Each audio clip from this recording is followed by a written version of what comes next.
Montoka si Calvary, síbi ẹ̀jẹ̀ náà, iná olóde nínú lọ́tà gbé dìde. Jésù ló tọ́ mi lọ, ìṣẹ́gun dájú. Àmọ́ fẹ́ rí Jésù kí n mọ ojú rẹ̀, kí n má kọrin títí nígbà òye rẹ̀. Nílùú ògo ni kí n gbóhùn sókè,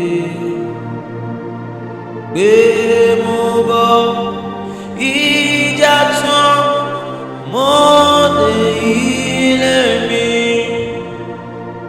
Nínú iṣẹ́ ìsinmi bókùnkùn bá ṣú, mo túbọ̀ súnmọ́ Jésù, yóò tan ìmọ́lẹ̀.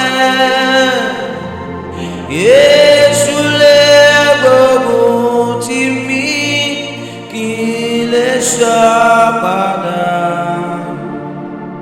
Jésù ló tọ́ mi lọ, kò séwu fún mi.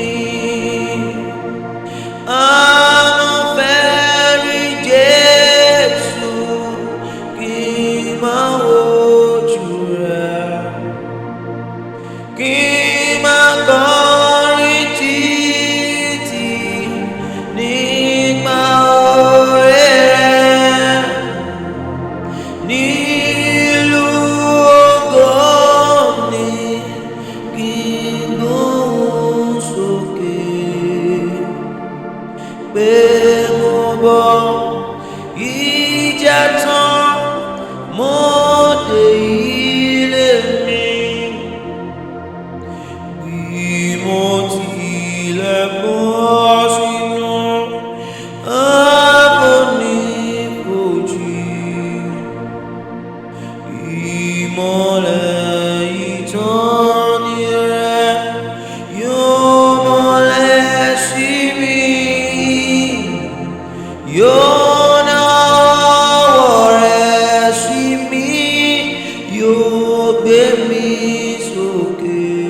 lọ